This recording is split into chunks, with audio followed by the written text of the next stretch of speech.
जय हिंद दोस्तों, स्वागत करते हैं आपको एक नए वीडियो में। और आज की वीडियो में हम बात करने वाले हैं कि भारतीय रेलवे 2 ट्रेनों को LHB रैक के साथ अब संचालित करने वाली है। तो कौन कौन ये ट्रेन होने वाली है, क्या इस ट्रेन का नाम है, क्या इस ट्रेन का नंबर है, अभी फिलहाल में इस ट्रेन का संचालन ICF रैक के साथ भारतीय रेलवे किस रूट पर कर रही है और किस दिन किस महीने आपको इस ट्रेन को भारतीय रेलवे नए LHB रैक के साथ संचालित करने वाली है। इस वीडियो के अंदर मैं आपको इन दोनों ट्रेन के बारे में फुल डिटेल जानकारी देने वाला हूं। तो दोस्तों, अगर आप चैनल पर नए हैं तो चैनल को सब्सक्राइब कर लीजिए और वीडियो अच्छा लगे तो वीडियो को लाइक जरूर कर दीजिएगा। चलिए इस डिटेल वीडियो को शुरू करते हैं। दोस्तों, भारतीय रेलवे लगातार ट्रेनों में बदलाव पर बदलाव करती जा रही है, जिसमें आपको जो ICF कोच के साथ ट्रेनों का संचालन रेलवे द्वारा किए जा रहे थे उसे LHB में कन्वर्ट करना है, यानी कि ब्लू डब्बे से अब लाल डब्बे में चेंज भारतीय रेलवे लगातार करती जा रही है। जिसमें आप जितने भी गरीब रथ ट्रेनों का संचालन ICF रैक के साथ भारतीय रेलवे कर रही थी, अब उसे सभी गरीब रथ एक्सप्रेस को अब LHB डब्बों के साथ भारतीय रेलवे द्वारा संचालन किए जा रहे हैं। और अमृत भारत ट्रेन भी एक LHB रैक वाली ही ट्रेन है। अभी जो आपको अलग अलग रूटों पर लाल डब्बे वाली ट्रेनों का संचालन रेलवे करती है, ये भी एक LHB रैक वाली ट्रेन। और जो भारतीय रेलवे अमृत भारत ट्रेन को बिहार में लॉन्च किए हैं, जो कि इस समय की सबसे ज्यादा सुविधा वाली ये ट्रेन को रेलवे ने लॉन्च किए हैं, ये भी एक LHB रैक वाली ही ट्रेन है। लेकिन जो लाल डब्बे वाली ट्रेन का संचालन अलग अलग रूटों पर भारतीय रेलवे द्वारा पहले से किए जा रहे हैं, उससे कहीं ज्यादा आपको सुविधा अमृत भारत ट्रेन में दिए जा रहे हैं। लेकिन ये भी एक LHB रैक वाली ही ट्रेन है।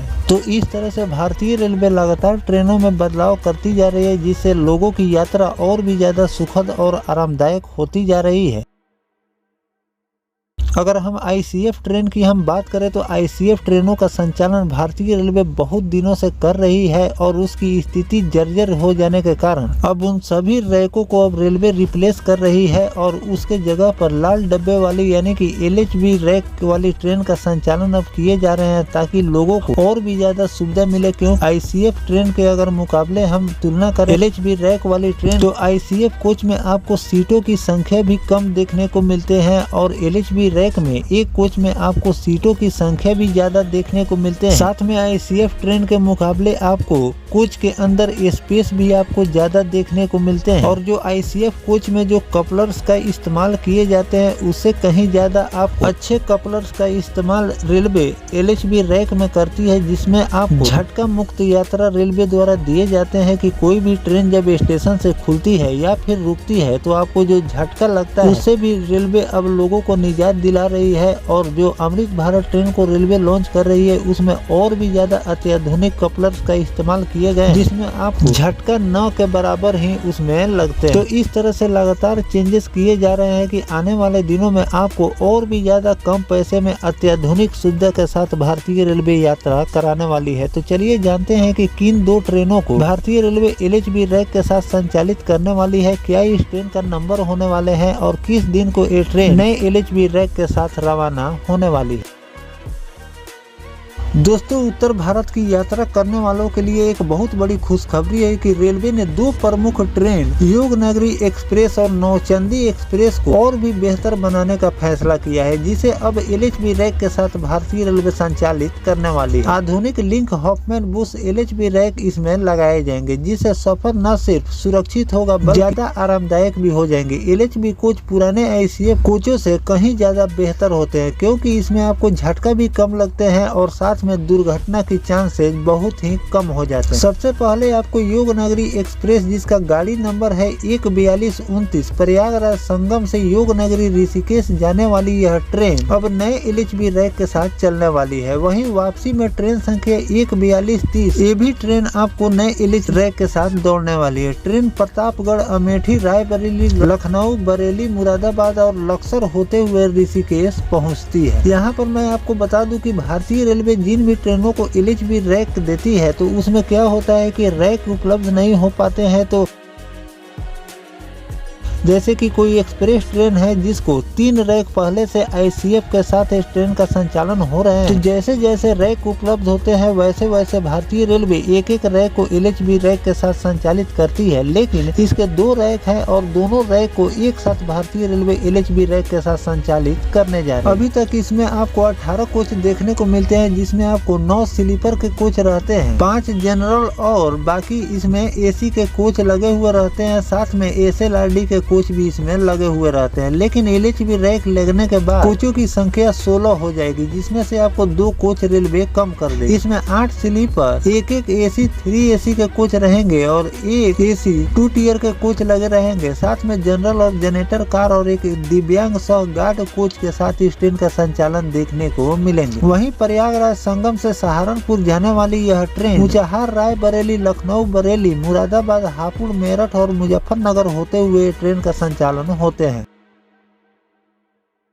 इस ट्रेन को 15 जनवरी 2026 से प्रयागराज की ओर से और 16 जनवरी से सहारनपुर की ओर से इस ट्रेन का संचालन आपको नए LHB रैक के साथ देखने को मिलेंगे। तो दोस्तों, इस तरह से भारतीय रेलवे ने 2 ट्रेनों को अब LHB रैक के साथ संचालित करने का निर्णय लिए है, जो कि आपको अगले साल जनवरी माह से इन दोनों ट्रेनों का संचालन नए LHB रैक के साथ भारतीय रेलवे करने वाली है। साथ में इसमें कोचों की संख्या आपको कम भी होने वाली है, 2 कोच रेलवे इसमें कम करने वाली है। ICF कोच की अगर हम बात करें तो ICF कोच में सीटों की संख्या मैंने आपको पहले भी बताई है कि सीटों की संख्या कम हो जाती है, और जब LHB रैक का संचालन रेलवे द्वारा किए जाते हैं तो उसमें से कुछ कोच भारतीय रेलवे द्वारा कम कर दिए जाते हैं, क्योंकि सीटों की संख्या आपको जितना ICF में मिल रही थी उतना ही आपको 16 कोच के साथ इस ट्रेन में भी मिलने वाली है। तो इसमें आपको सीटों की संख्या कम नहीं होगी, जितने ICF कोच के साथ सीटों की संख्या चल रही थी उतना ही आपको इस ट्रेन में भी मिल जाएगी। तो इस तरह से भारतीय रेलवे द्वारा लगातार ICF कोच के साथ जिन जिन ट्रेनों का संचालन हो रहे हैं उस LHB में कन्वर्ट कर रही है, और आने वाले दिनों में और भी जो ट्रेनें हैं जो ICF कोच के साथ चल रही है उसे भी LHB में कन्वर्ट करने की रेलवे द्वारा तैयारी की जा रही है। जैसे जैसे रैक उपलब्ध होते जाएंगे वैसे वैसे आपको सभी ट्रेनों को रेलवे LHB रैक के साथ संचालन शुरू कर देगी, जिससे लोगों की यात्रा और भी ज्यादा सुखद और आरामदायक होती जाएगी। तो आने वाले दिनों में और जिन जिन ट्रेनों को भारतीय रेलवे LHB रैक के साथ संचालित करेगी उसकी भी जानकारी मैं आपको आगे चलकर देता रहूंगा। फिलहाल जो भारतीय रेलवे इन 2 ट्रेनों को LHB रैक के साथ संचालित करने जा रही है, इस पर आपकी क्या राय है कमेंट सेक्शन में जरूर लिखिएगा। साथ में और किन किन ट्रेनों को भारतीय रेलवे को LHB रैक के साथ संचालित करनी चाहिए जिससे लोगों की यात्रा और भी ज्यादा सुखद और आरामदायक हो, ये भी कमेंट करके जरूर लिखिएगा। तो रेलवे ने एक रिपोर्ट जारी की थी जिसकी जानकारी मैंने आपको पहले भी वीडियो के माध्यम से दी है कि भारतीय रेलवे ने लक्ष्य लिए हैं कि 2 सालों के अंदर जिन जिन रूटों पर ICF कोच के साथ ट्रेनों का संचालन अभी भी हो रहे हैं उन सभी ट्रेनों को नए LHB रैक के साथ भारतीय रेलवे संचालन कर देगी, और 2 सालों के बाद आपको ICF ट्रेन जो कि ब्लू डब्बे के साथ अभी अलग अलग रूटों पर संचालन हो रहे हैं उन सभी ट्रेनों को LHB में कन्वर्ट कर दिए जाएंगे, और ICF को परमानेंट के लिए ट्रैक पर से भारतीय रेलवे हटाने वाली है। और इस तरह के बदलाव आपको 2 सालों में देखने को मिलेंगे। धीरे धीरे करके सभी ICF ट्रेनों को रेलवे हटा देगी और उसके जगह पर नए LHB रैक के साथ ट्रेनों का संचालन आपको रूट पर देखने को मिलेंगे। और साथ में आने वाले दिनों में आपको एक और भी चेंजेस देखने को मिलने वाले हैं कि जो लाल डब्बे वाली अभी फिलहाल में LHB रैक वाली जो ट्रेनों का संचालन हो रहे हैं उसमें भी आपको चेंजेस देखने को मिलेंगे। और भारतीय रेलवे जो नई अमृत भारत ट्रेन को लॉन्च कर रही है, अमृत भारत के रैक के साथ अब जो लाल डब्बे वाली LHB रैक वाली ट्रेन है उसको भी रेलवे रिप्लेस करने वाली है, और कुछ दिनों के अंदर आपको लाल डब्बे वाली ट्रेन को भी भारतीय रेलवे रिप्लेस करेगी और उसके जगह पर आपको अमृत भारत रैक के साथ ट्रेनों का संचालन देखने को मिलेंगे। तो दोस्तों कमेंट सेक्शन में जरूर लिखिएगा कि भारतीय रेलवे को जो लाल डब्बे वाली जो ट्रेन है उसे रिप्लेस करके अमृत भारत का रैक देनी चाहिए या फिर नहीं देना चाहिए, और इस तरह के जो भी अपडेट रेलवे द्वारा जारी किए जाएंगे वो भी जानकारी मैं आपको लगातार देता रहूंगा। फिलहाल दोस्तों ये जानकारी आपको कैसा लगा कमेंट सेक्शन में जरूर बताइएगा। मिलते हैं किसी नेक्स्ट टॉपिक कोई नई जानकारी के साथ, तब तक अपने भाई को दीजिए इजाजत। जय हिंद, जय भारत, वंदे मातरम।